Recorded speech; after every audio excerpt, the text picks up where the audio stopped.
जो भोले बाबा से सरल पूजा है इसकी, कोई देवता नहीं। अच्छा बताओ, भोले बाबा के अलावा किसी देवता में के मंदिर में आप पहुंचिए, अगर बर्फ भी नहीं तो बतासा चढ़ाओगे बनेगा।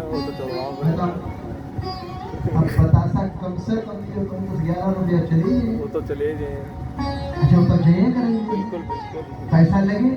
और बतासा लेने के बाद कोई भी देवता उस प्रसाद को खाता नहीं है, दूसरे को खिलाना पड़ता है, खिलाना पड़ता है। भोले बाबा का प्रसाद पूछो, रास्ता में चलो,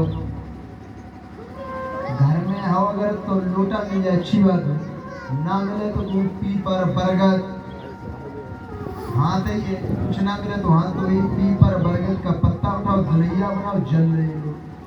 नल मिल जाए तो बढ़िया, सरोवर मिल जाए तो बढ़िया, कुआं मिल जाए तो बढ़िया, चाय जैसू जल हो, ठीक। ले भोले बाबा जहाँ मिल जाए कहीं ऊपर उड़े हैं, हो गए प्रसन्न। बताओ, ना तो कोई उस जल को वापस करके किसी को देना नहीं पड़ेगा। नहीं किसी को। रास्ता में जा रहे जल में दूर्वा घास मिल गई, वो भी हमने उखाड़ के उसी में डाल दी, वंश वृद्धि हो रही है हमारी। दूर्वा चढ़ाने से क्या लाभ मिलता है भोले बाबा? वंश वृद्धि होती है, वंश की वृद्धि होती है। संसार में दूर्वा को हम क्या कहते हैं? कांडा कांडा प्रोहंती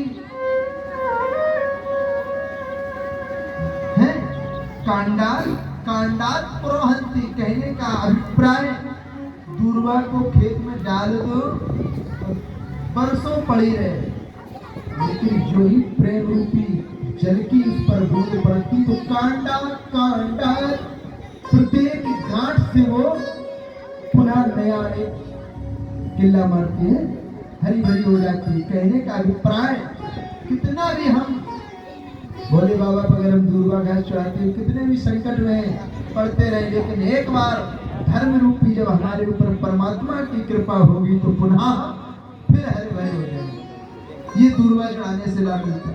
महाराज आगे बढ़े, उन्होंने जहाँ है घूरा वहीं पढ़ो, धतूरा। हाँ, कोई था कभी है नहीं, ना टोरो बाबा का चढ़ाओ। अब धतूर और अकौआ, अच्छा तो अकौआ कोई फूल का काम है? कौन देवता है सो जो अकौआ को फूल चढ़ाओ? कोई नहीं। लेकिन भोले बाबा पर किसका फूल चढ़ता है? हम ऐसे नहीं बोल रहे, वेद में लिखा है मंदार माला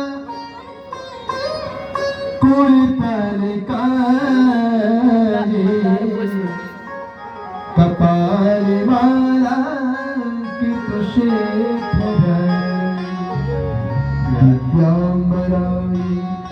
चदिगंबर नमः शिवाय नमः शिवाय।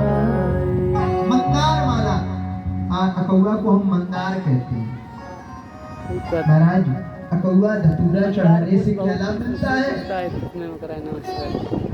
मोक्ष की प्राप्ति। जो व्यक्ति भोलेनाथ पर अकौआ और धतूरा चढ़ाता है, मानो उसे मोक्ष की प्राप्ति। महाराज आगे बढ़े, एक वृक्ष मिल गया जिसका नाम क्या है? बेलपत्र। बेलुआ। बेलपत्र, बेलुआ का। अब बेलपत्र चढ़ाने से क्या लाभ है? ध्यान देखो, भोले बाबा के स्थान है इसलिए होता है, सभी लोग पूजा करते होंगे, लेकिन जाने भिन्न होए प्रतीति और बिन प्रतीत होए नहीं प्रीति। पहले हमें ये जानना है कि हमें किस वस्तु चढ़ाने से क्या, किस लाभ को हमें प्राप्त होता है। हम चढ़ा रहे, हो सकता है उसमें हानि हो। बुखार अगर तुम्हें आया है तो भैया पैरासीटामोल खा लिया, कोई भी खा लिया, अब तुमको चढ़ा है बुखार और कोई तुम्हें दर्द का टेबलेट दे तो उससे कोई लाभ मिले? कोई लाभ नहीं मिलने वाला है। लाभ उसी से मिलेगा जिसकी आपको आवश्यकता है। अब भोले बाबा आपने चढ़ा दिया, में बेलपत्र मिल गया। बेलपत्र क्या है? अभी समय आने पर लोग देखते हैं 3 पत्ती वाली बेलपत्री है और टूटी ना हो कटी ना हो उसे चढ़ाओ, जबकि बेलपत्री भगवान कहते हैं कैसी भी हो, टूटी हो कटी हो पटी हो, चूड़ा बना हो। क्योंकि इधर आप रेगिस्तान में जब पहुंचेंगे राजस्थान में जोधपुर के आगे तो वहाँ बेलपत्र की वृक्ष ही नहीं, वहाँ चूड़ा चढ़ाया जाता, माँ कालेश्वर पर चूड़ा का चढ़ता है बेलपत्र। और महाराज बेलपत्री चढ़ाने से क्या लाभ है? तो उत्तर दे दिया, त्रिदलम त्रिगुणाकारम त्रिनेत्रम च त्रिधायुधम त्रिजन्म पाप संहारम बिल्वपत्रम शिवा। महाराज 3 जन्म के त्रिजन्म पाप संहारम, 3 जन्मों के पापों को नाश करके नष्ट कर देते हैं एक बार बेलपत्र चढ़ा। दूसरा बोला महाराज हम बेलपत्री चढ़ा रहे 3 जन्म की बात करते हो, यही जन्म नहीं। पहले वाला जन्म किसी को याद है? नहीं, किसी को याद नहीं। महाराज ये बताओ इस जन्म में क्या लाभ मिलेगा? हम बेलपत्र अगर चढ़ा रहे हैं तो संतों ने लिख दिया पुनः कोटि कन्या महादानम बिल्वपत्रम शिवा। महाराज करोड़ों कन्यादान का फल प्राप्त होता है भोले बाबा पर एक बार बेलपत्री चढ़ा। उसके बाद और आगे बढ़ते चलेंगे। महाराज एक वृक्ष मिल गया जिसे हिंदी भाषा में छिपकरा कहते हैं, समीपत्र। हाँ, समीपत्र। समीपत्र चढ़ाने से क्या लाभ है? समीपत्र चढ़ाने से महाराज भोले बाबा पर समीपत्र चढ़ाया जाता है तो अमंगल का नाश करती है, घर में मंगल ले आती है। वेदों में इसको अंकित कर दिया, अमंगला नाम च शमनी शमनी दुष्कृतस्य च सपनाशनम धन्य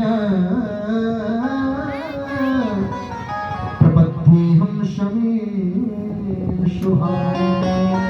महाराज जो अमंगल का नाश करे और मंगल को घर में ले आए, समीपत्र चढ़ाने से जिसके घर में अमंगलकार हो रहे हो भोले बाबा पर नित्य प्रति समीपत्र का थोड़ा।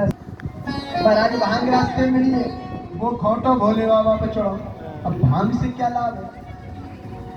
भांग को संस्कृत भाषा में बोलते हैं विजया। विजया। अब आ जाइए रिश्ते में भांग कौन लगती है भोले बाबा की? मानो साली। भैया पार्वती की बहनें हैं जया और विजया। और अच्छा ये बताओ जीजा नहीं, कोई आदमी अगर मूर्छित पड़ो सालियां आ जाए उनसे कहीं जीजा तो जीजा फट दे, अकेले से भी चेत अवस्था में हो जाती है। वही भांग का काम क्या है कि विजया विजय धात्री चेतावंत प्रदायिनी आशुतोष महादेव सर्वस्त्रम विजयम। जया और विजया। महाराज विजया विजय धात्री। अगर व्यक्ति विजय को प्राप्त करना है तो भोले बाबा पर भांग को चढ़ाना है। चेतानंद प्रदायिनी, अचेत में है व्यक्ति तो माने विजया चढ़ाने से चेतना शरीर में आती। सुस्त रहने वाला व्यक्ति बिल्कुल चुस्त फुटे में घूमता है, चाहे जहाँ ताल ठोकता रहता है हम तो भोले बाबा का। और जब ये सब कृत्य करता है व्यक्ति तो उसी के लिए लिख दिया काल उसका क्या करे जो भक्त हो महाकाल का। जय श्री राम। भोले बाबा की ये कृपा भोले का जब सानिध्य में ले जाए। त्रिभुवन में कोई नहीं जो हरा सके। भक्त है, वैरागी है, उनको गांव से किसी से मतलब नहीं, सभी को शिक्षा देते हैं। कहते हैं हमारे जैसे बनो, हमारे जैसे बनो, हम जैसे नहीं। भोले बाबा ने कहा नहीं, ये तो सबको याद आ जाता है। कोई व्यक्ति अगर लगाता है उसे तो भैया कहा ना भोले के भक्त है, कहते तो घर में काहे पड़े, घर से बाहर जाओ तो भोले के भक्त नहीं तो माया में गिरे। भोलेनाथ कहते हैं अगर हम जैसे बनना है तो विरक्त हो जाइए, परोपकार करिए, परमार्थ करिए, स्वार्थ से नाता तोड़ दीजिए। बस यही तो भोलेनाथ का। अच्छा होता भोले बाबा के पास कुछ है? धन धन भोलेनाथ तुम्हारे कौड़ी नहीं खजाने में, तीन लोक बसाए बस्ती में, आप बसे वीराने आप में। बसे